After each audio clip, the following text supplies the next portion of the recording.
we'll have this discussion. Discussion? What discussion? This is a discussion combustion. Coming to you from Denver, Colorado, this is Discussion Combustion Podcast with your hosts, Kevin Batstone and Arthur Raw. What's up, everybody? You know we're super excited this week, not only because we got a new studio space, but because we also have the hosts from Just a Special Podcast in the building tonight.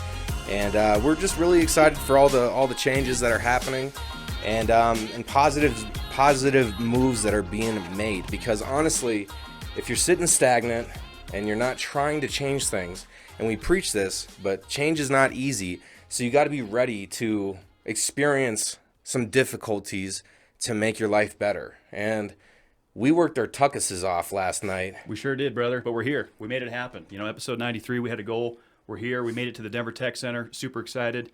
Just a special. We got Rachel and Natasha joining us. Going to be a lot of fun sitting down. They're going to be enlightening us on what's going on in the foster care industry. I know I'm going to learn a lot. But first, we got to pay the bills. And today's episode is brought to you by Mountain Made CBD. You'll see it there at the bottom of your screen. You might not see the bottles anymore, guys. New place, same mission. We got them in the background. You know we're representing still. It's crystal clear CBD for the activated lifestyle. The build, the boost, the recover, the puff, the combat, the defense. It's tremendous CBD. It's greatly improved my life. I love the product. Absolutely. I totally enjoy the boost on the midday crash. I've been doing the defend. It's about feeling well. You're not supposed to feel high, or you're not supposed to feel anything from taking CBD. You're just supposed to feel okay, feel yourself, and feel at ease. And that's really what it does. And what they're doing out of there is just, it's a solid work from a Colorado company that has a national reach. So if you're a dispensary out there and you'd be interested in having this top-notch CBD product on your shelves, definitely go to mountainmade.life to check out all their products. Yeah, you really hit the nail on the head there. You know, it's not always about what you feel, it's about what you don't feel. And I really like that driving point behind CBD. You know, you have a little pain, the CBD might ease it. It's not necessarily about that euphoric feeling. So it's a great product. We love Mountain Made CBD. Stock up, guys. Get it in your carts. And that's that hashtag go like hell mentality. Absolutely. Discussion Combustion is also brought to you by Wild Outdoor Adventures. Now, that's a place for less dreaming and more exploring. You're going to go to WOA.meet.com, so WOAMEET.com, and you can sign up at no charge and see all the activities that they have coming up. Yeah, it's a lot of fun, man. I'm super stoked to be going on this Lost Creek Wilderness trip this June. The COVID's starting to clear up. People need to get outdoors. We need a breath of fresh air. It's important. What a great way to see the outdoors here in Colorado. Free to sign up. Doesn't cost you anything but your time. Man, you can meet a lot of great people. Lifelong friendships. Kevin Fryer does a tremendous job at that company. Hope for teens, hope for veterans, constantly helping people. That's what I like. We support what they do. If you're interested in Colorado, you're rolling through, you want to meet people with similar interests, maybe make some lifelong friendships, this is definitely a place to accomplish that. And that is less dreaming and more exploring. Let's jump into this thing, man. This is episode 93, coming to you from the new studio. It's been a pretty long week, but we're here. We got some cold beers, and ladies, welcome. Thanks for making it up here. Thank you. Glad we can help you guys break in the new studio. Yeah, absolutely. You know, we're kind of still tinkering around, dialing some things in, but this is going to be a good start. So back to the mission. You guys are here because you're doing some tremendous things. And we'd love to hear about it. You know, I want to know, where did this thing start? Where did the drive and the ambition for this project start? Yeah, that's a great question. And I really think it goes back to our childhood. So Rachel and I are sisters, and our mom is an immigrant actually from Iran. And so growing up, we had a really interesting childhood, and it really was a melding of different cultures. Our dad is American. He was in the military, so it was very opposites attracting. Yeah, definitely opposites. Yeah, we have a lot of funny stories about that. We get into it a little bit on the podcast too. But just knowing that there's not one right way of doing things, I think is a really big thing. And that goes back to foster care too, because every family has its own culture, right? Regardless of ethnicity or race. And that's what foster care is just melding different cultures together at its essence. And so growing up in that environment, I think gave us that lens to be able to see foster care in that way. That's terrific. Yeah, so Just as Special, it's obviously a podcast for, foster care and how you can get involved in it, whether you're a parent or a mentor. So I knew that I always wanted to be involved in foster care, since I was 12 years old. If you ask me why, I have no idea. But I think the podcast really came out when Natasha became a foster parent about a year ago now. Mm-hmm. Yeah, it was about a year ago. Yeah.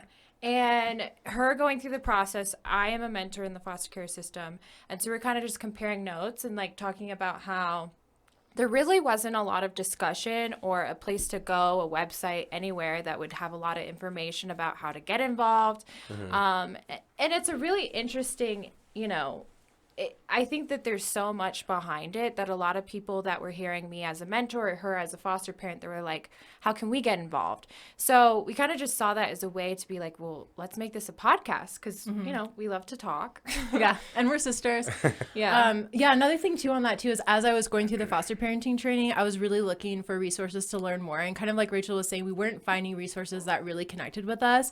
Being a woman of color, a lot of the stories coming out of the foster care system were from a singular perspective. It was very like homogeneous and religious, with like one religious perspective. And we were like, where's a place for people that from all different perspectives? And so that's what we do on the podcast too, is we're highlighting really diverse stories. We interview a different person each time, whether that be a foster care volunteer, a former foster kid, same-sex foster parents, multicultural foster families, because a lot of those stories aren't getting told, and we think they're really important and vital to making change when it comes to foster care. Yeah, but we also realize that we don't know everything, so it's a journey, right? Right. So we're learning together, and learning with our audience as well. So I think it's a really exciting opportunity. For us. It's something that is not often thought about, and there's so many children out there that are living in foster homes that don't have a house, and they're like living in these situations and kind of forgot about. And so it's definitely important to bring light to that. So kudos for creating a platform to have that as the discussion. I think that's really, really powerful. And then also just, filling that void within your own time to help in that same arena, because I mean, you really think about it. And I like what you said about, how things are so mainstream, one type of perspective. And that's not life. There's variations to every human. There's variations to every life. And there's not just one way to do things. So I think that's a really good way to just keep your mind open, because, if we could stay open-minded our whole lives and always learn and always respect others in that way, then the world's going to be a better place. And so I think it's a good thing and an important thing to do. Oh, absolutely. And to piggyback off that, I mean, just the passion that you guys have for it is obviously there. And to be able to find that young and know that this is what we want to do. And then to have the podcast come around and give you, that voice to reach potential, people that never realized this was, number one, an option, something they would even consider, and to expose these stories and the love. I think it's terrific what you guys are doing. Yeah. What's really cool too is our sound engineer. He's like in his 30s, like around my age, and he was just listening to the podcast because he had to edit it, and he said he had never considered adoption before, but listening to the podcast, he was really inspired, and that's something he's now considering. So I think that's a huge success story, because like you're saying, there's a lot of people who might not even have considered this, but there's multiple ways you can get involved, and that's something we really stress on the show too, is it's not all or nothing. It's not like you have to be a foster parent or you can't do anything, because Rachel, she also volunteers in a women's prison, so she works with a lot of the moms who have kids in foster care, and I think having that perspective too is so vital, because a lot of times they call it biological parents is the term in the foster care system. They're like demonized, and people are just so negative towards them. And that's what I was sometimes hearing too on the other podcast. And I was like, no, there has to be respect for these people, and we have to realize that there's a lot of other issues going on here. Because you want to get the kids back to their parents. Yes, and that's the main goal, right? Yeah. Whenever possible, whenever it's safe. And I think that's just like another outlook, like what you were saying is, we saw it as a very mainstream process, but within our podcast, our goal is to really look at it from all angles. Right. So even bringing in, when I do go to prison, pre-COVID, and talking to those moms that like some of those ladies, they grew up in foster care, and some of them, it's like now their children are also in foster care. So I think having all of those different perspectives is really just super eye-opening. Right, because I didn't realize how cyclical it was until I became involved. But a lot of those people who grew up in the foster care system, their kids end up in foster care. And what I've really learned throughout this process too, especially having kids in my home, I've mostly just had teenagers and tweens too, so like older kids, is just like being part of a family, and what that looks like in a healthy, functional way is not something we're just born knowing. It's something you have to learn. And how can we expect these kids who grew up in the system who didn't get that family or that adoption or be able to go back with their parents, how can we expect them to know how to raise their own kids in a way that's really healthy? I mean, it's really like we're faulting them, right, for something that's really our fault as a society, I think, a lot of the time. Yeah, that's a good perspective. It really is. And for me, being in my early 30s now, still no kids, I always said when I was young, kids was never really something, and still to this point. But I always said if I did, I probably would consider, adoption or something along those lines. It's something I haven't considered. It's still a possibility down the road. So yeah, I mean, I think it's great to learn about this stuff, know that this is available, and to hear some of the stories from maybe some new foster parents and stuff might inspire others to get involved. And who knows, Art?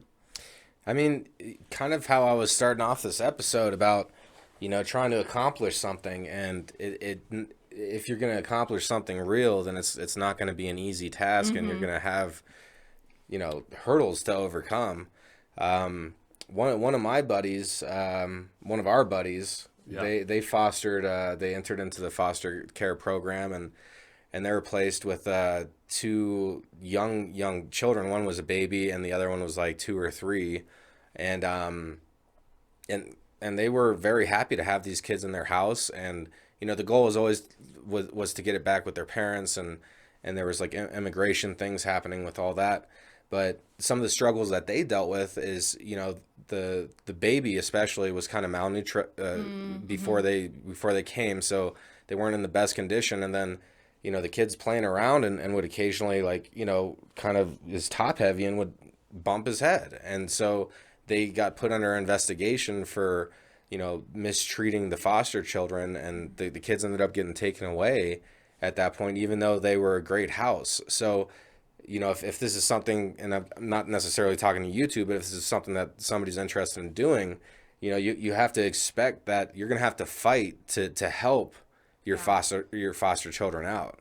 That is such a great point, and I'm really glad that you brought that up, because they do say in foster care parenting training, they say it's not a matter of if you'll be investigated, it's a matter of when. Wow. And it's just because a lot of times the biological parents, they might say something and think that the kids will come back to them sooner if the system thinks that the foster home isn't safe, or sometimes the kids say stuff too. Right. And I think part of it too, though, is you have to realize sometimes it's the kid is in some kind of a traumatic situation. Right. And so when they're saying stuff, maybe it's easier to pin it on somebody else if they're coming forward about something, rather than it being their biological parent. And so I think it's really great that you were told in your foster care classes that it's not if, but when, and just realizing that. And absolutely, it's definitely a difficult thing. You're definitely going to become sometimes emotionally fatigued at times.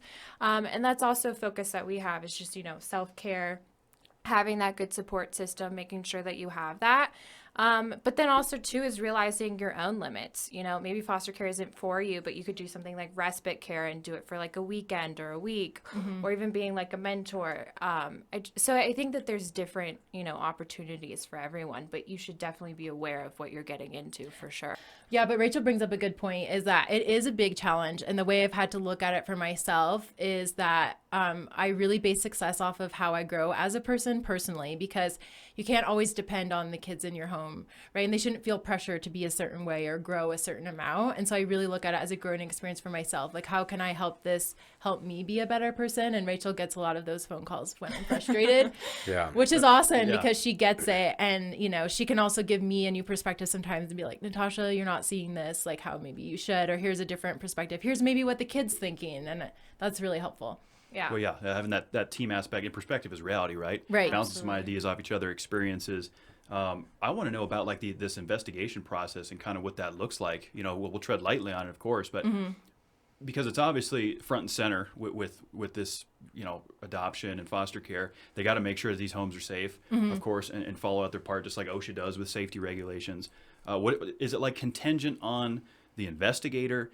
Is it by zone, by region? What does that look like? Yeah, so it is different. Different counties all have their own rules around foster care. And then if you go public versus private, it's different as well. Some cities, you only can go through private agencies to become a foster parent. So, yeah, it is different, but I will say that they do a very thorough vetting process before you become a foster parent, which includes, besides background checks, fingerprinting, all of that, it also includes what they call a home study, and someone comes to your home and asks you very personal questions. Yeah. So I have a partner, so they really got the nitty-gritty of like our relationship, the history of our relationship, all of that. And they write it all up in a report, and it's very weird to read it. It's almost like your memoir. Yeah. They go into your childhood a lot as well. So they really leave no rock unturned. And so they have a really good idea of who you are before they even allow a kid to come in your home. So you have to be very okay with being very open about everything. But I think what was really helpful, like with your process as well, is from the beginning, like Natasha's done a good job of just being completely transparent. You have this team, right? It's the home coordinator, it's a therapist, it's I don't even and like a GAL. Yeah, it depends for each kid, but you have a team of people. Yeah. And I think that that's a huge thing is making sure that you, every step of the way, that you are very communicative of here's what's going on, here are my current struggles, how do we combat this as a team? Because it's not necessarily just the foster parent making all the decisions, because you aren't a parent. You don't have all of those privileges to make over that child. Yeah, that's another thing that really surprised me is like, they say in foster care training too, it's like the foster parent really doesn't really have any rights. And in some ways that's kind of true because, you're not the legal guardian for the child. You can't make every single decision for them. Like we couldn't decide if like our placement was going to do like all online school or if she would like go in person. Like it was like a team decision. Okay. So that's an interesting thing too. So what's the biggest red flags that would, when they do this, investigation to say, okay, you want to be a foster parent, and they come in? Because I got skeletons in my closet, right? Right. I drink a lot. That's got to be a red flag. So it's interesting. They actually were a lot more liberal than I thought they would be. So like, for example, if you've gotten a DUI, I would have thought then they like throw you out. But no, I think I don't remember exactly what it is. And again, it might differ agency to agency, but I think it was like, as long as you haven't had anything super major within the last like 5 years, they're willing to work with you. You are allowed to drink in the home. You can't smoke weed because they get federal funding, right? Yeah. But you are allowed to drink in the home, and they just say, be aware it could be a trigger for certain kids who, when they saw their parents drink really bad, things would happen. But my partner and I we drink once in a while, or we'll like have parties, and it's nothing crazy.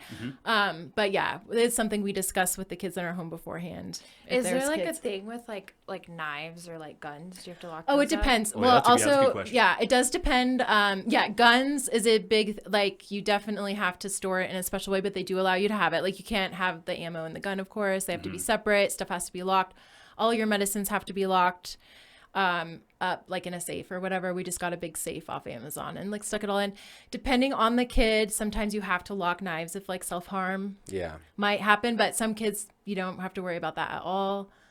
It really just depends. That's good to know. Yeah, because being a gun toter like I am, I got guns around the house and stuff. Right. No children there, so obviously, it's at my own discretion. I live alone, so that's good to know.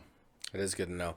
I feel like the whole being open and being honest and transparent as far as being eligible to foster children is almost it's a very strong there's a strong energy there of having that transparency, and I feel like that's something powerful just for an individual in general is why hide stuff? Why try to put this best foot forward that actually doesn't exist and not actually acknowledge the dark truths of existence? Because life is not a walk on the golden brick road here. We're walking on dirt a lot of times. A lot of times there's not a road. And so we got to figure it out. So if you could be that honest and upfront with yourself and also with others that can hold you accountable, then that's going to help develop character. I've talked about this a lot. I like being open about the struggles in my life, what I've dealt with. And I feel like I'm at that point where I'm no longer an addict, but for a long time, opiates had a strong hold on me. And it wasn't until I took time to talk to my friends and people that would hold me accountable and be upfront about my actual issue before it actually started to develop into something that was progressive for myself. And so I just think that's very like an important piece of the fostering and something that could help anybody, even if you're not interested in fostering, is being transparent. Absolutely. Like you guys were saying, the truth is in the pudding, as they say, right? You got to be completely upfront about it. If you really, this is something you're passionate about, you got to go all in and be completely honest about it, it seems like. Yeah. Overcoming addictions, being a gun owner. I drink a lot of alcohol. If this is something that was going to be a part of my life, I really need to understand every, X, Y, and Z. And I think that's, you guys do a great job at that with your cast, having people on, enlightening people on what's going on. And, Yeah. Yeah, I like that you said that because, I think it does relate to people outside of the foster care system, people that want to get involved. I actually had a friend, it was like last week, and I was like having a really bad day, and I was like, in a horrible mood. And one of my friends was like, yeah, well, I heard your episode 3, you were saying to talk it out. Like, and I was like, I don't want to talk it out. And I just love that it was like episode 3, like I'm listening to it. And that's a friend that, has no interest in the foster care system, but it was definitely like, oh yeah, like this does work in all aspects of your life. Like, you do need to be transparent. You need to be open. And I think I think you have better conversations and it's more real. Yeah, I like what you said too of like, it's not like a golden brick road. Like, let's not pretend that it is, because it's so important for us to be able to own our mistakes, not just for ourselves, right? But for kids to be able to see that, because I think it's really helpful for kids to see, like, we're not expecting perfection, and that's not what we're even striving for. And here's how you can repair something if you make a mistake, right? So like, I'm really honest with the kids. Sometimes I'll be like, I messed up right there. So this is maybe how I should have done it better. To be humble is not humble. Easy. It's not easy to be like, what, I messed up and I can get better. Like once you practice it and that's one of your habits and you're always being critical about yourself, then that's another story. But if you're never practicing, like it's hard to like bite the bullet sometimes. Yeah, it is. It's better to put it up in front, and be honest, I think, and especially even at a young age, it's showing them, look, you made a mistake, you own it, here's your thoughts on it. It's okay to be honest, tell us what you're feeling, rather than trying to cut corners, and sweep it under the rug, that type of stuff. I think, knowledge is power, direct, decisive, and to the point. That's my opinion on outside looking in. Yeah. Right. And I think that really too gets back to the community aspect of this, because as a foster parent, like you cannot parent like in a silo, right? Like there's all these people in your business all the time coming in and out of your house, even to like monitor your home and the kid and all of that. And so it kind of forces you to parent in community. But that's something that, especially going through the foster parenting training, they really prepared us for. Like, you're going to need more help. Like, this isn't something you can just do on your own.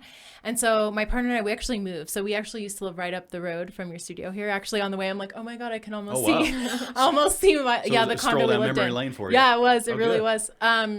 And so we actually moved back to Colorado Springs, where we both grew up, and we weren't like thrilled about having to go back to Colorado Springs, but just knowing that our families would be there and be able to be supportive, just because our life here was very professional driven and our friends were all professionals, and we were like, we don't feel comfortable asking them for help if we can't, give it back to them if they don't have kids.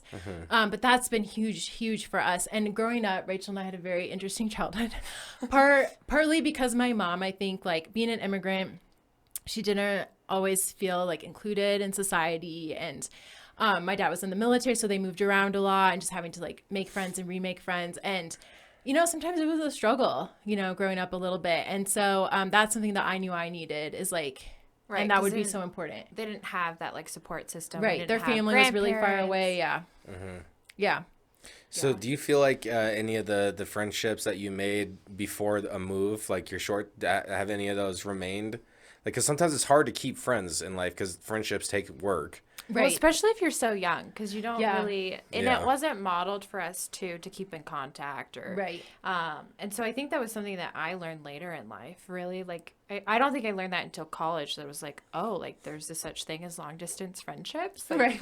We can keep in contact. Yeah. Especially with all the tools and resources we have now with Zoom and video chats and all that stuff. Right. It's so important. I mean, it's something I push all the time in this cast. I mean, I played in a band, and one of our biggest songs, we had a line in it called "Family and Friends Make You the Richest Man," and I truly believe that, because materialistic things and money don't matter to me. What matters to me is the people that are around me and family. And I have a tattoo that says "Beyond Blood," because I believe that it is beyond blood. It's truly about that family bond, brotherhood, sisterhood, whoever you are. Without your family and friends, what do you have? Right. No, it's so true. And you need your friends to call you out sometimes. It's crucial. Yeah. It's crucial. Transparency, honesty, direct, decisive to the point. That's the way I like to roll. I don't like to do it any other way because I don't know how to do it any other way. I'm not good at being what I'm not, so to speak, you know, and I find better results doing it that way. You know, I have better friendships that way, meet great people that way. Like I said, I haven't dabbled with any sort of foster caring or even being a parental figure. That's something I have zero experience with. So that's why I was excited for this cast, because I knew I was going to be enlightened on a lot of topics. Well, you're well poised if you already have a really strong support network. I think that's step one. And what's been really cool for me is living now closer to family is every Sunday night, my sister-in-law and brother-in-law, they make dinner, and friends who are family and family who are friends, like, all gather together. And it's funny because my partner usually doesn't come because he naps every Sunday. He's like, I need a day to myself. He's an introvert, but I go. And I was like, okay, at this point, guys, if we get a divorce, I should still count as family, right? Because, like, I'm the one coming to the family dinners. As a joke, we're fine. But that's been maybe the biggest support that I have besides Rachel, is just being able to show up every Sunday, like we're talking about, not to pretend that everything's going okay, being super honest about where I'm at and the struggles I'm having. They have kids, so I can get some advice for them. They have teenagers and stuff. But it's just, that's been huge, just to be able to show up and share a meal and not have to cook for myself and feel like taken care of, and that warmth of all those people there who I know care for me and who I know, like, whenever we need a favor, like, I can call them and they're going to be there. I mean, that's massive. And fostering is so humbling. And just to know that I have all these people around me has been amazing. Yeah, and they've definitely invested in Moon as well, like, you know, invested their time. And And our I placement, think, yeah. you know, from the start of you being a foster parent to now, I've also seen, like, Natasha have deeper relationships just with, like, your nieces, too. No, that's and true. nephews, you That's know. true. So I Yeah. think it's... Well, I mean, because you're essentially, like, looking into a mirror at that point, and you're critiquing yourself in order to make yourself better to help others. You know, so at that point, like, you're really just working to build character, and none of us are perfect, you know, so it's okay to have the flaws, and that's part of life, is acceptance. You know, so it's just interesting because you're coming from an outsider perspective. A child in a foster care system has had traumatic events happen, and you're working your very hardest to not be their parent, but a solid influence and dependable. But it's a limbo, because It is a your limbo. goal is to, you know, allow them to get back to things. You know, it's not supposed to be a permanent placement, right? Or Yeah, I mean, it is such a limbo. So in some situations, in most situations, when the kid comes to you, their parents' rights haven't already been terminated, but sometimes that can happen. So sometimes the judge has already decided, especially if they've been in other homes, like, this is a situation that no matter what, the parents just unfortunately are not going to be able to provide a safe place. So it really does depend. But what you're saying about, like, it is a limbo, it so is a limbo, especially with older kids in the foster care system. Because, you know, a lot of times they're like, who are you to parent me? And I'm like, yeah, that's kind of a good point. Like, I'm a random person that you got assigned to live with, you know, and it can be so hard. And there is that balance too of, like, you know, if you're in my home, I do have to be a parental figure to you. But what I found too is there's no good word in the English language to describe that sort of relationship. a juxtaposition. Yes, because it's like, Is I that know, it? yeah, it's a juxtaposition in some ways, because it's like, I'm not your parent, but yeah, I'm providing a lot of needs like a parent would, like, you know. Yeah. There's not and I don't think the term, like, foster parent is as descriptive as, like, what it actually is, you know. It's just like a really it's weird almost thing. like more of like a mentor, like a long-term, very Sometimes- personal mentor. Sometimes, I guess it depends, because I think that's what I originally thought going into it, and then recent events have really made me realize, like, okay, no matter, like, how old or mature the kid may seem at some point, like, it really is, like, they really do need parents a lot of the time, because they Yeah. need but you're not going to be like, I'm laying down the law, because that's not going to go over well. So it is like a weird, like, mentorship.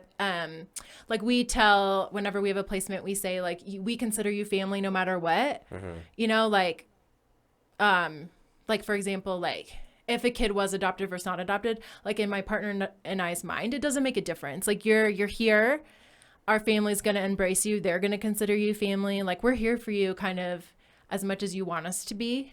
Yeah. But it is such a weird, like, in-between space, and it can be a little uncomfortable because there isn't like a great, neat definition. I think that's something too that we have some upcoming interviews on the podcast of longtime foster moms, and we talk about how messy it is, because it's a really messy thing, and you have to be comfortable like being in the mess sort of it. Yeah. You got to embrace all of it. I mean, Yeah. that's what it is. And I think the passion, it speaks volume to the passion that you have to have for it, you know, because, you know, we've heard the term deadbeat dad or, you know, runaway mom. People can become, you know, parents by accident. You know, there's situations happen, and then they're forced to have to deal with that.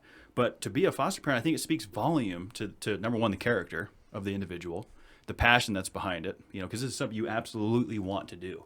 You know, we're taking this on. This wasn't a choice, or it was a choice. It's not, you know, mandatory. This is what we want to do. And I think that speaks volume to it. It makes me think of that movie Big Daddy, which is one of my favorite ones. You know, I love Adam Sandler. And he's like, man, I had this kid sprung on me. And The scuba guys? Steve. Scuba Steve. Scuba Yeah, that's Steve. it. Yeah. I love that movie. You know, it's, of course, Hollywood. It's a movie. It's not real events, but it's loosely based on real events. Great ending, right? He ends up realizing this. I love this kid. You know, so it's cool.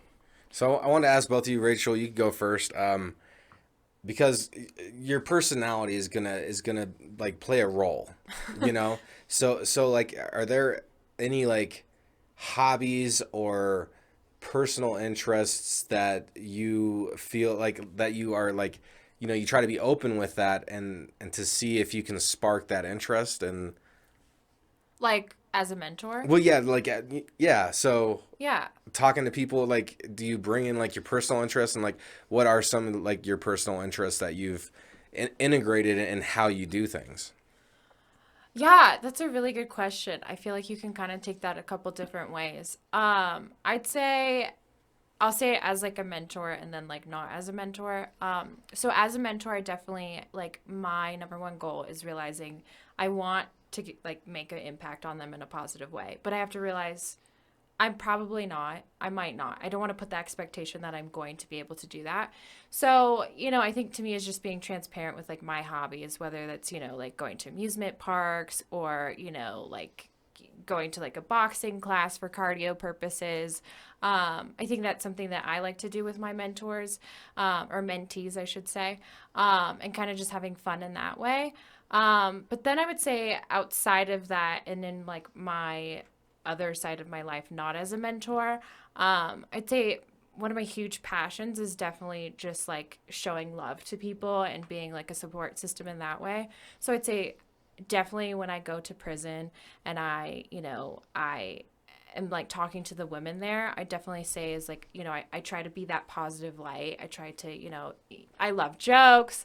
I love being sarcastic. So I'd say that's kind of my like passion of humor and bringing that there to that place. And then, you know, just like supporting them, loving them, and, you know, just hearing them out. Because a lot of times in prison, you know, no one's really listening to them. Yeah, that goes a long way. People just want to be heard. People want to be able to tell their story and have someone to listen. You know, there's been I've learned that here recently. Just sometimes people just need to talk. You know, you ask me, hey, how's your day going? Well, it's really not going well. Well, tell me more about that, right? Because we're all programmed to say, hey, how you doing? Oh, I'm good. How are you? Mm-hmm. Right? But what's really going on? You know, we're all struggling with something. So to be able to walk into a prison, I'm sure you've seen some interesting things. And, you know, max security. So the first time I went, I unfortunately, like, you know, Googled all of their sentences, which I realized I should never do ever again. Lesson learned. But it didn't change my perception of them because you know what? They really are people. And I think that when you go and you talk to them on a personal level, every single time that conversation ends with, you know, their children, you know, these women really care about their children, and like hearing that they haven't talked to their kids in 5 years, it's like, well, why not? But instead of being, you know, combating at them and saying, why not, having that conversation and being like, okay, like, you know, what is your trigger behind that of reaching out? And so I think being positive and just listening to them makes a huge impact just in their future decisions with their kids too, and maybe reaching out to them or not. Yeah, absolutely. That's definitely an impact. How about you, Natasha? What? Yeah, that's a good question. So I'm really into being like a strong woman. That's important to me. Woman power. Yeah, so I hike a lot, CrossFit. and I also CrossFit. I drink the juice. We'll stop that. I won't talk about it anymore. But yeah, I do a lot of weightlifting. But so that's something that, especially because I've had a lot of teen girls in my home, and a lot of times they'll say like, not so positive things about their body. You know, it's a weird time to be a girl when you're a Yeah. teenager, and you know, a lot of them have a lot of shame around stuff that's happened to them, you know, in their body and all of that. So what I always tell them is like, I care more about my body, what my body can do, than how my body looks. That's the Yeah. message I try to give. And I'll take kids on hikes, and a lot of times, like, they have a really uncomfortable time connecting with their body because of all the bad things that have happened to them. So I take them on a really hard hike, actually, in Colorado Springs. And it's pretty much uphill for the beginning It's part. not the incline. It's not the incline. Okay. It's near the incline, but it's not the incline. And what we do is we can, like, within a few minutes, you know, you're way higher than where we started in the parking lot. And I'm always telling them, look at that. You got up here all on your own. You know, look down and look how far you've gotten. Wow. You are so strong. And then, you know, I'll make them do it a few times, sometimes depending on how long they're with me. And I'll be like, wow, you're so much stronger than last time. Do you remember last time you were having to take so many more breaks? So that's really important to me, is like helping kids see what they can do on their own. And exercise, I think, is really important just because it helps so much with mental health. Like, oh my God, some days I like cannot wait to go to the gym because I'm like, you know, at least I will have accomplished that today. That's something that I can like check off my list, you know, because you can get so frustrated with like a bunch of other stuff. So yeah, that's been a lifesaver for me and something I try to like share with the kids. Yeah, physical health is huge. I'll tell you this, ladies, I need to do more of it because I've just gotten complacent, you know, just on the go all the time, Yeah, drinking when's the too last much. time you even worked out, Kevin? Okay, Called out. First of all, When's the last time you did it? so first of all, Sober October. You need Coach Natasha. I might. You know I what? Yeah, I'll whip you into shape. I work it though, under pressure. Yeah. You know? She's an aggressive coach. She will not let you sit down. Yeah, Like, sometimes, Oh, really? Sometimes I will my not work partner out will with take her. the kids on hikes, and one time he was just like, Natasha, he's done. Like, we need to turn around because he's done. I'm like, really? He can go more, and he's like, I think he's done now. So yeah, he helps me. He helps me you like push it to the scale it limit. back a little bit. Yeah. Yeah. They say though that when you think you're done, your body is only like exerting itself by 20%, and Natasha really? definitely pushes herself to I do. 80%. I do. I go push all the myself way. a They little. say put- you can push yourself a little bit more when you think you're done. Yeah, when you push through that, Yeah. it ends up feeling good. You Yeah. you end Yeah. up enjoying it, even though it's painful and it's like, So I've been like doing a stationary bike, and I've been I've ridden 14 weeks straight. You got a Peloton, right? Yeah. Nice. But it's only been like some weeks, like for like the last 5 weeks, it's only been like one day a week, which isn't that significant. Excuse me, but it's still like what you said. It's an accomplishment, and I go through this mental struggle of, let's say I just did a workout, and you know, like you said, you feel accomplished. I checked it off. It feels good. Like I feel good. I'm taking a shower. You know, I feel clean. I feel fresh and rejuvenated and strong after working out. But then a lot of days, like I'll just not push myself to do it, and then you get into that habit of not doing it, and it's weird because it only takes 30 minutes to work out, and like that's not that much time out of the day. No, like it that's like a commute to work, and so it's like why do I sit here on the precipice of doing it or not when I know I'm going to enjoy the results? It's funny because like that's my personal battle with it, is like I know it's good for me, I know I like it, but then some days I'm like I'm enjoying not doing it. Yeah, it's a I don't euphoric know. feeling though when you do it. So to answer your question, right, going back to my Yeah, unhealthy. when you worked out, ask Kev. So Hot here's seat. here's my excuse. Here's how I tiptoe around this thing, because I always find an avenue. All right.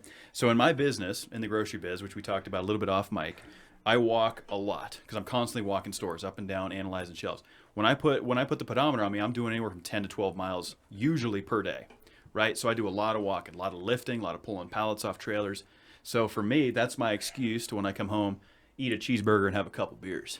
But it still doesn't give me that getting on a treadmill, hitting those weights. You know, that's where I'm lacking, ladies.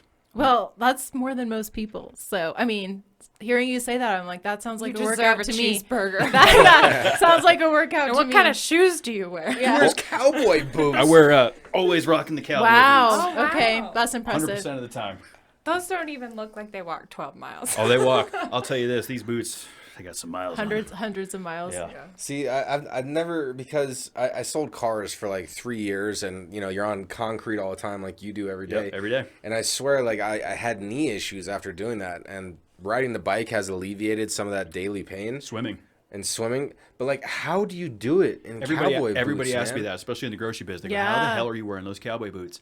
I stay true to my hillbilly roots with the cowboy boots. Maybe it's in your genes, right? could It's be. in your genes. But here's the funny It's thing. like a heel on those things. Oh yeah, too. let's take another look at them. Yeah. Yeah. I'll tell you this: those Camera things got have, it. Just the camera. they've seen some miles. Oh, okay. They've seen some miles.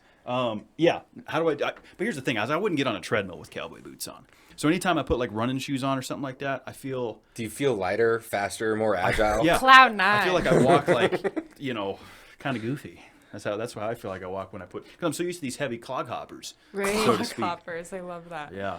So I need to do more working out, is I think what I learned. Well, I'm going to throw some would you rathers out here. It feels like an appropriate time. It's a good transition. Let's do it. So, the first one is if you could pick only one, which would it be? And you two can decide who goes first. Would you rather be able to influence people's decisions like a Jedi? You did not see me do that. Or What'd you do? you didn't see it. No, I was listening to the Would You Rather, Arthur. I didn't do anything. So would you rather be able to influence people's minds like a Jedi or be able to read people's minds? Oh man, I already know. She's know. going first, apparently. Go ahead. I always pick this. Whenever they say, what superpower would you have? I always pick reading people's minds. Always. Okay. I don't even need any explanation. I'm very curious. I really want to know what everyone's thinking. I don't really care to influence your decision, but I really just want to know what you're thinking. Yeah. So I would be the opposite. I actually want to influence people's decisions more. I'm so blunt that I have a really hard time convincing people sometimes. And I think if I knew what other people were thinking all the time, I'd be really depressed about it. I think it could be really sad sometimes. So well, and you got to think about reading somebody's mind. Like the unconscious is all over the place. So you're going to have to decipher because when I was putting it together, I was thinking how do you utilize this? Obviously being able to sway someone's thought process, that's pretty easy to utilize.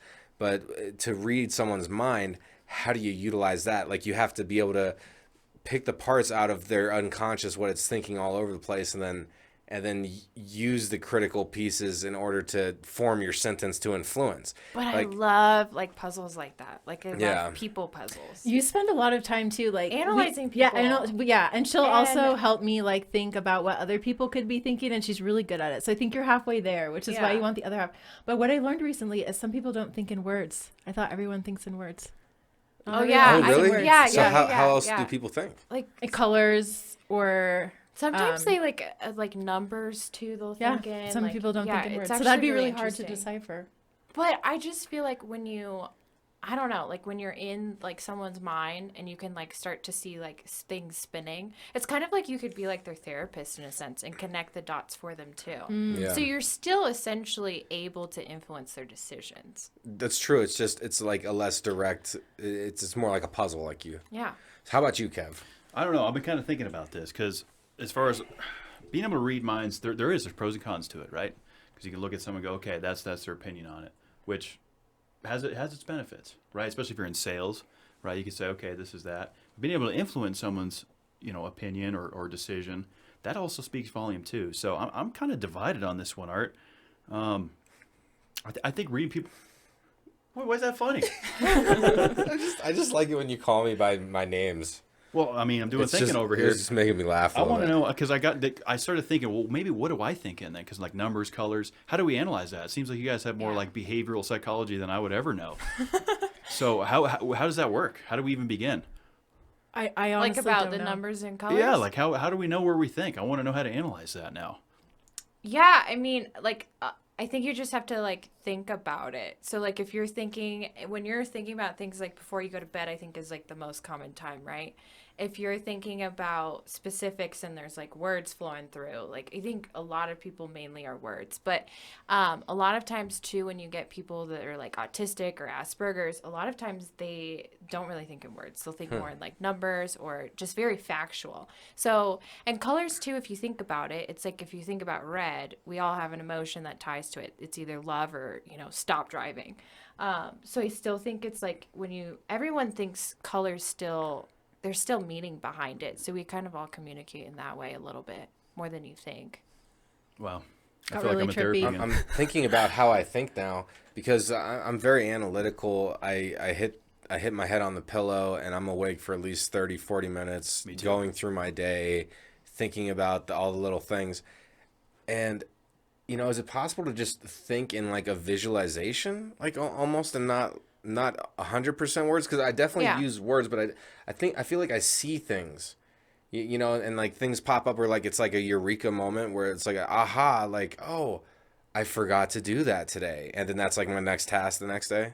It's interesting because Well, it's the different. mind is wild, and to critique how you think, that's. I've always been sorry to cut you off, Kevin. No, you're good, bro. But like the whole believing, like the subconscious feeding the conscious mind, and your conscious feeding your unconscious, and it's like a symphony between these two different dualities of mentality, and it's just there's so many varieties of how people process and see reality. Yeah. That it's psychology is so interesting to me. But I don't really have anything to say. It's That just is the interesting. number one reason why there's so many communication issues, because I can say a sentence and someone could interpret it 100% differently, and I'm like, well, how did you get that? And so I think that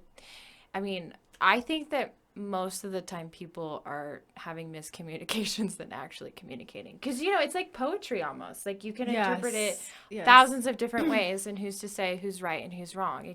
Maybe it's a combo.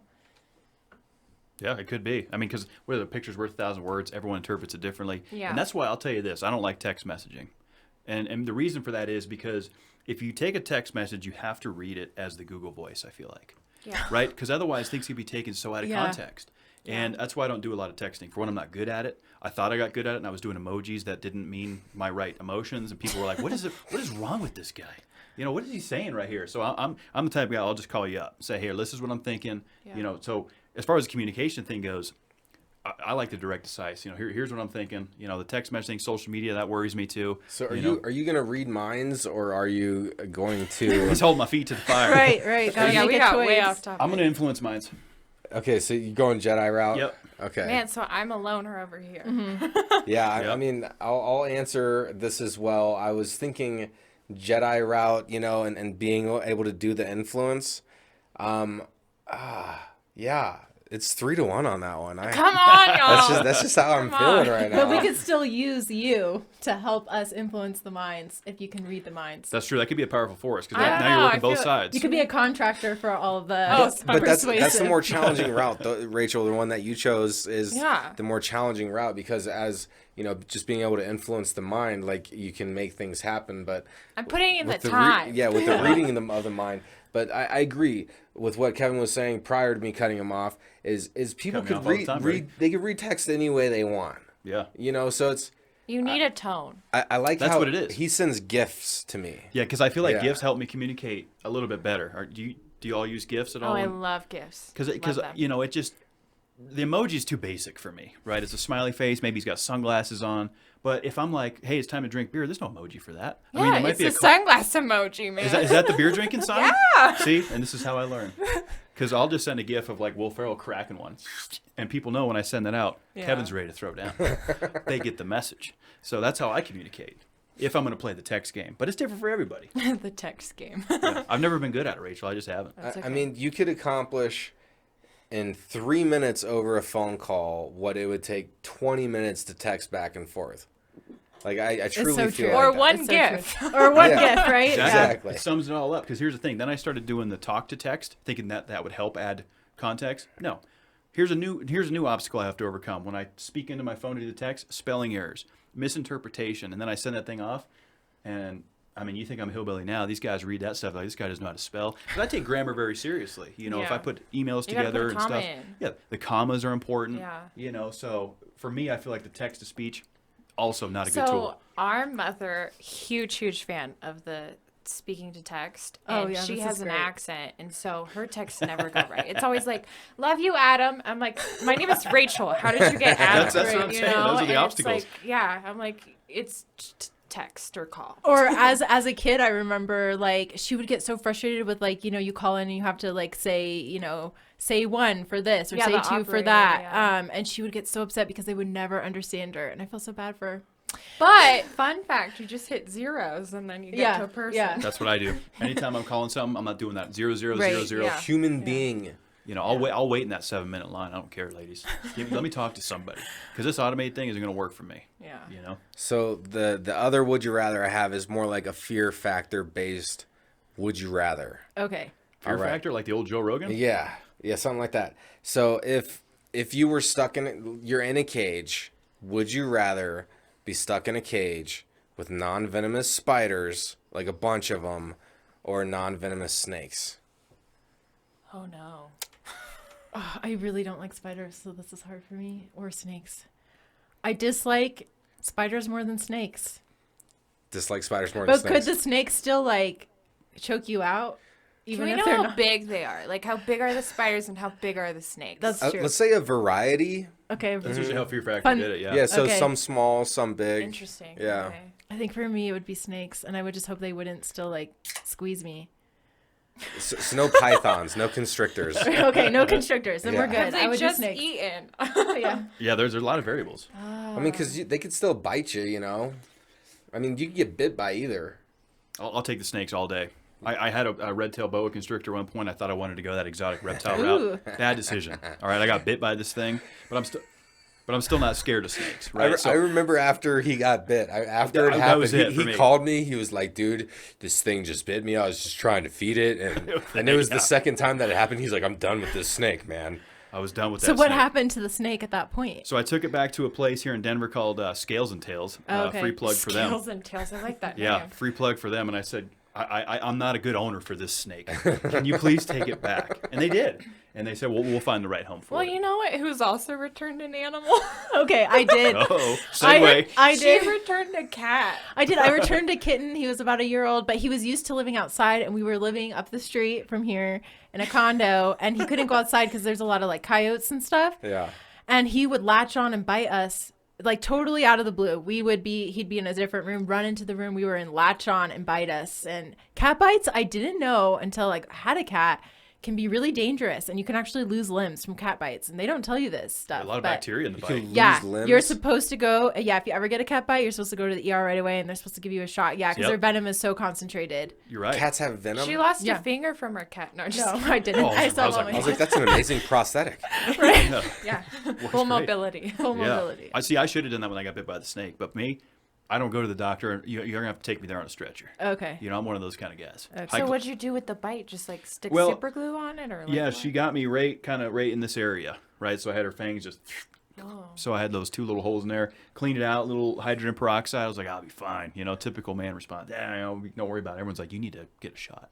You should probably take care of this. Did you get a shot? I did not. So you're lucky this you was- still have your hand. I am. I guess so. So now he's part python. Do you have superpowers? Maybe. We don't know yet. We don't know how this thing's going to go. But this was 11 years ago, so obviously I think it'll be okay. But what was it? Would you rather again? Oh yeah, I took snakes Yeah. So because I hate spiders. did you say, so you said snakes. Right. Yeah, I don't know. I think I have to go with spiders because it could. You said non-venomous. Yeah, spiders, non-venomous. So your life so is it not. could be daddy long legs, and those can't bite you. But is a daddy long legs a spider? Because it only has 6 legs. Okay, I think. I have no idea. Well, it is venomous. It is in the spider category. Daddy right? long legs are one of the most venomous, Yes. but But their they're mouths too aren't big small. enough Yeah. to bite. But is it, apparently. I don't think it's a spider though. Is it arachnid? I don't know because I thought an arachnid had to be 8 legs. I thought. And I thought. I'll tell you Isn't this: arachnid a spider? arachnid is a spider. Okay, so is it an insect then? Because that's 6 It would legs. be an insect. I'm gonna do research. while we And talk you about know this. what? You know what I could do? Okay, let's say it's not a daddy long leg, but spiders. I can step on all of them. I can't step true. on the snakes and kill them. Oh. That's true. So You just murder. crush that. You murder all the I'm a spiders. murderer. Okay. Rachel's in the cage like ah. So all I had to do was start typing in "is a daddy" and then Google predicted the rest. Okay. It's listening to us. Yeah, well, Google. So let's see what it says here. Daddy longlegs is a term often referred to as 3 types of different critters. Only one of them is a spider. A common belief that a daddy longlegs spiders are the most venomous spiders in the world. However, this is an urban myth. Come on, Google. You're going to leave me with a cliffhanger here? It doesn't answer it. We're always lied to. Always. And that's the thing. There's too much information. Yeah. What's fact? What's fiction? That's what I Pluto's wanna a know. planet again. Yeah. So I'm gonna go. I would rather being there with snakes, and for this reason, I was visualizing myself in the cage, and the creepy crawlies on me. Either a snake's crawling on me, slithering on me, or the spiders crawling on me. And honestly, I think I could do more with something if I was picturing myself just like, you know, closed eyes, like trying to meditate my way through the experience. And There's no meditation. okay, that's out of the would you rather now. No, but the little things on me, like I feel like that would give me more heebie-jeebies than feeling like a solid snake. Why don't you kill them? Well, you can pick up the snake too. I feel like a lot easier because like spiders, you know, you can try to get him and then they jump and then you're like, oh my god, but like it's all in your spiders, hair. They like jump forward almost. I know that they What can't if they're all in jump, your but hair? all the spiders? Yeah. They're not gonna get in my hair because I'm stomping on them already. But they're all They're over on the the cage. ceiling. They're That's on fine. the walls That's fine. and the You ceiling. you just brush it off and you step. Okay. That's the strategy. Yeah, I this house I had over in Seven Hills in Aurora, Colorado, a couple of years back was infested with brown recluse spiders, Those are horrible. and that's really when it hit home that I had a fear for spiders, right? Yeah. Because I mean that's like, you know, go kill the spider. These things are nasty, right? So the venomous part of it I don't like. Yeah. The non-venomous part I can get that, right? You're not, you Yeah. know, there's a little bit less risk. But brown recluse, that's something that's big here in Colorado. That No, and no, black no. widow. I know some that got bit, and literally they waited like 2 hours to go to the hospital, and forever they will have a dip in their skin. Forever. Like, A seriously. dip? Yeah, like it ate the muscle and Wow. bone. Because They're it's so fine. It acidic. deteriorates the but flesh. Literally, like right here in their arm, just Wow. just like Completely gone. Like, deteriorates. Yeah, I mean, like the skin kind of covers it. I'd but if rather you- go the snake route because, you know, then if someone made a mistake about one of the One spiders venomous, not yeah. being That's true, non-venomous. you know. Ugh. It's fine. I'll be stomping away by Yeah.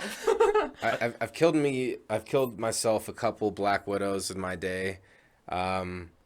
You know, there's an adrenaline rush when you're educated on the animal or creature that can, you know, I have to get rid of this thing because it's living in the rocks out front of my house. Like, it's like I don't want to kill the spider, but this one I can't let live. And so that adrenaline. It's classic Arthur perspective. When you're going in there, yeah, it's like I have to do this mission. Gets a blood boiling. I mean, like the rattlesnake that you killed at Cottonwood. Or Yeah. in, Castlewood. So this is kind of a caveman-ish story, but yeah, I was in Castlewood. I was hiking. I was with a friend and a dog, and there was the trail, and right next to the trail was a bush, and as the dog was in front of us, past the bush, like I started to hear the rattle, and there was inertia behind all of us moving, so like we kind of pushed our way through there, and there was certainly enough a rattlesnake just sitting there sunbathing, and I'm thinking this is a popular spot. You know, there's going to be people behind us shortly, and the snake is just sitting there, and it was in a dried up creek bed, so it was kind of sandy, and there's like boulders in there, and so like we went along like a good 15 feet away, like kind of a safe distance. Like a snake could probably rush it pretty quick. I didn't. Oh yeah. And so we got like up on a boulder, like so we were standing off the ground, and then like I proceeded to like grab decent sized rocks and overhand them as hard as I could at the snake's position. And I missed several, but then like I ended up catching it, like, and I could tell that it was dazed. And then so once I realized that it was not aggressive at that point, like I went and mercy killed it with a stone right above and just and did that. And by the time that was almost finished, there was like another guy was coming by, and like we got a stick and like got it way off, because you know it's still deadly. Like if you know, sometimes snakes still bite after they're dead, and that venom's still potent. The head is still venomous for sure. Yeah. you So know. so we got it way off trail, and kind of proceeded, and then you know we ended up getting up on a hill and could see that exact area, and certainly enough, there's like a dad and a young child that are walking right by there. So like I don't like to take life. Like, is that really my position to do that? But at the same time, you know, I felt like I had that compelling feeling like this is the right thing to do right now, and that's the only tool I had to kill was with boulders. Yeah. So we deal with a rattlesnake. I mean, You Yeah. didn't want to catch it and give it to whatever that place was called. scales and tails. Yeah, Scales and tails. Yeah. for the risky snake owner, shout out here's for a them. rattlesnake. Yeah, here's a rattler for you. But here's the thing: you did it because of safety issue, Yeah. right? Yeah. PETA. If there's anyone listening from PETA, you know, they are obviously going to be upset about that. But the reality is, it was compromised for safety, So Yeah. Yeah. boy, we went down. We're like reptile experts now, and this is what happens in here. We Did just you got a word of the week? we do have a word of the week. It's not. Yeah. I have a word of the week. We have a word. of We the week. have one. Well, Our listeners send us Yeah. words of the week every week. Let's pull it up. Let's see what we're dealing with this week, ladies. Because last week or 2 weeks, we spent a couple weeks since we had one, and I'm terrible at pronouncing some of these because people like to send us real intricate words.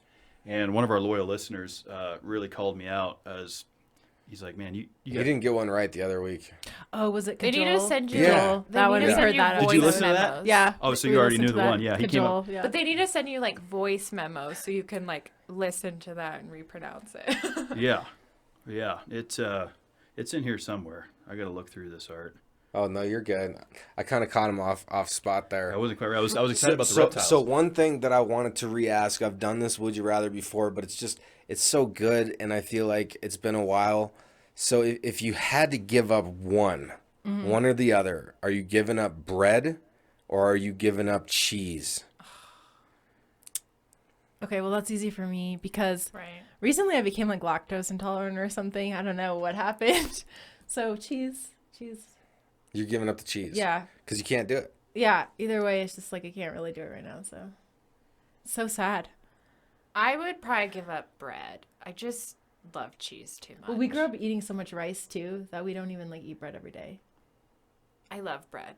Oh, you do eat bread every day now? I Okay. do, yeah. Okay. I've changed. You've changed. New leaf, new me. So you're giving up cheese. You're giving up bread. Yeah. That's a tough one. My favorite is sourdough bread. Is it? Yeah, out of all the breads. Oh, I love sourdough too. Sourdough that is is my good. favorite. Yeah. With What's olive oil on it. Oh yeah. Oh Getting gosh, fancy yeah. now. We're And looking some for pepper. Pepper, Ramsey-ish. yeah. Like you Yeah. dip it in olive oil and pepper. Yeah, that's So good. What's that one sandwich shop that does sourdough? Slavagios? Oh, no, Slavagios. What is that, Italian? No, Slotsky's. Schlotzky's. That Polish What's hitter. Slavagios? Oh, that's what I had for breakfast today. It sounds like Schlotzky's. I was thinking Slotsky's is Schlotzky's. delicious, by the way, if Yeah. we're going down that route. Cheese or bread for me, that's a tough one. I like cheese. I'll give up bread, I think. I think I can get around it. I'll keep cheese.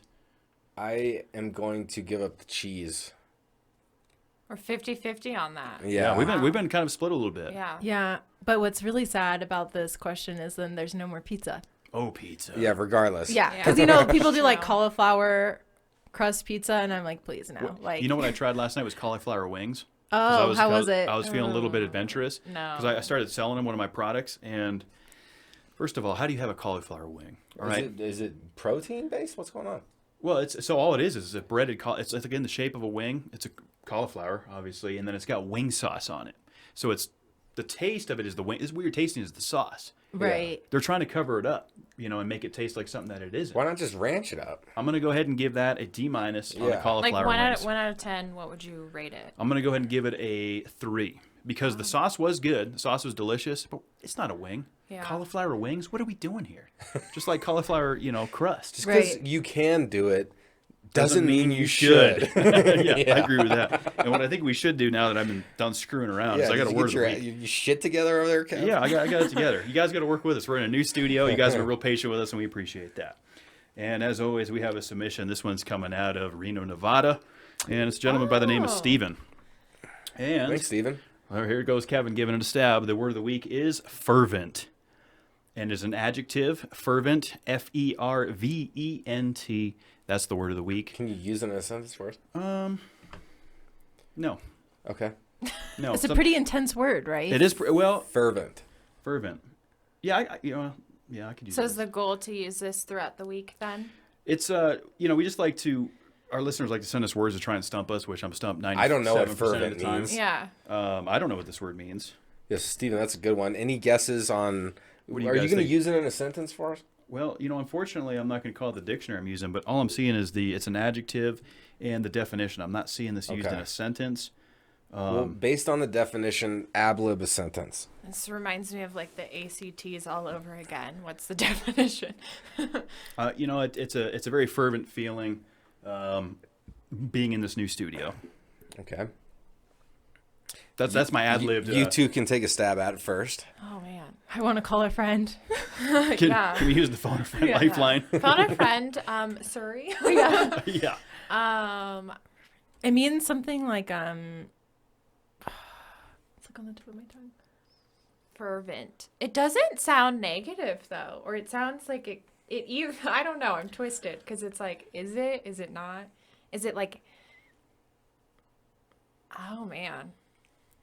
It kind of means like it's persistent a little bit, right? Doesn't it kind of mean like persistent in some sort of way? So fervent, I'm gonna take a stab at this. I think fervent is an amount of excitement and anticipation. Oh, I like that. I think, combination of everybody's input, I think we pretty much got this thing handled. So again, it's an adjective, so a describing word, right? Yeah. So here's the definition: is having or showing great warmth or intensity of spirit, feeling, excitement, and enthusiasm.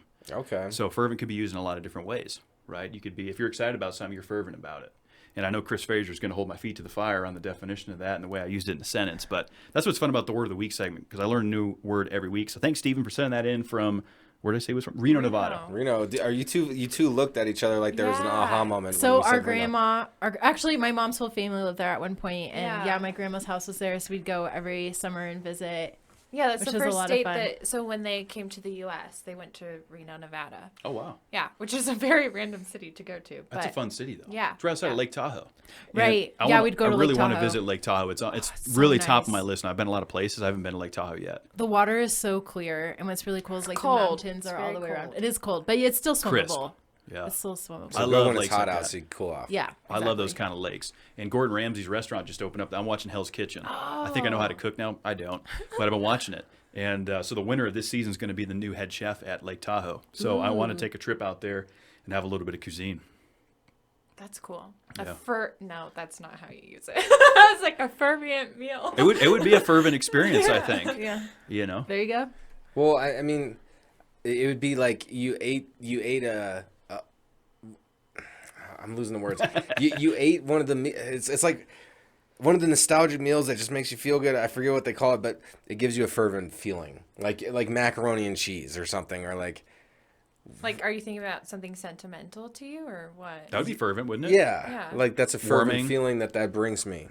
Yeah. Yeah, I would. Yeah. So I mean, to tie it all back in, doing what you guys do has got to give you a fervent feeling. I mean, it's something you're passionate about. You're impacting people's lives, And where can people go to listen? We're going to put all your guys' stuff down in the show notes below. So when people are tuning in, wherever they're at, they'll be able Easy to click click. on your links. But let's get it on air. Where can people go to check you guys out and listen? Yes. So justaspecial.com has all the links. We're also on all the major podcasting networks, Apple Podcasts, Spotify, Stitcher, all of that. We're on Instagram at Just a Special, Facebook at Just a Special. I recently started a Twitter. It's a little empty, but someone Twitter. tweeted something about us. So Nice. Just a Terrific. Special. Am I missing anything? And our Rachel? website. Did you say that? Yeah, our website, justaspecial.com. Yeah. Absolutely. I mean, pleasure talking with you two. I definitely suggest everybody go check that out. If you're interested in fostering, that's definitely a huge step, and I feel like that's something that's important because there's a lot of lives that are a little empty in a lot of different ways and can use some extra love. So let's believe and achieve that this week. For my believe and achieve, I'm going to say let's believe in loving past. Let's believe in loving others unconditionally, regardless of their circumstances and what they've been through. Let's love them for who they are today and who they, the potential of who they can be, and achieve that by trying to reach out to somebody. Even if you're not fostering, if you're not doing anything like that, just try to reach out to somebody that you care about. Maybe you've been seeing them on social media or whatever. Try to actually call them and or text them and get in contact and just be like, hey, I love what you're doing with your life. It's inspiring, and just give a little motivation. So that's my believe and achieve for this week. It's believe in loving and achieve actually reaching out and making an action on showing somebody that you have that care and love. Yeah, absolutely, man. This has been motivating. It's been a fun, fervent kind of episode. We appreciate you guys driving up from Colorado Springs. I know it's a little bit of a hike, and spreading your message with us. And one thing we always do here at Discussion Combustion is we love repeat guests. So as Just as Special continues to grow and all the fun things that you guys do, we'd love to hear the follow-ups. Because we could probably sit here and go on forever and ever and ever. So let's get you back on maybe the end of the year. Before the snow flies again into next season. Wish you continued success, Natasha, Rachel. You guys are doing some amazing things, and I really encourage all of our listeners and viewers to check you guys out because you're doing some fun stuff. Yeah, thank you so much for having us too. It's been so much fun. Yeah. It really has. And again, in the new studio space, this is awesome. Yeah. We're really excited to see you guys continue to grow as well. Oh, and thanks for all you do to support all the Denver and Colorado area podcasters. Oh, absolutely, yeah. Oh yeah, we're here. I mean, it takes a team. You know, like you're saying, like everything takes a team with the foster. I mean, same with the podcast community. There's room for all of us, and we all need to help each other out because really you're creating a platform where you have a place for people to talk about things that are important, and that is important to have a platform to do that. And so we encourage all the Colorado podcasters, all the podcasters in the nation. Like let's all try to get together and not have these silly beefs or whatever it may be because you know we're not 90s rappers, all right?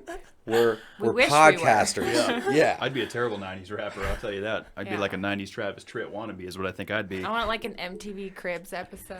Yeah. Goals. Yeah. Goals. Well, you know what? You guys are crushing your goals, and it's inspiring to see what you guys are doing. You know, you got a lot of energy. I have a lot of respect for what you're doing, and thanks for coming in and sharing your stories with us. You know, I know there's a lot more we can go into, and we're going to do it again. We're going to get you gals back on. I wish you continued success with the growth of Justice Special. Everybody, go ahead and subscribe to them. Check them out on all the platforms that they're on, and wish you all the best of luck. Thank you. We'll be Thanks. back. Of course. Yeah. We'll see you soon. And you guys know the situation. We're here. We're going to keep critiquing. We'll you be know. back next week. Keep dialing in episode 94 We got next week. Justin's in the build next Yep. week. He's a sandwich expert. Sandwich specialist. So that's going to be a lot of fun. We'll learn a little about that Italian sub, maybe a little bit of that Philly cheese steak. And whether he Or that. chooses bread or cheese. That's yeah. Yeah, we might have to repeat that one next Yeah. week too. Yeah. So the fact remains, this thing keeps rolling. Y'all be good to yourselves. You deserve it.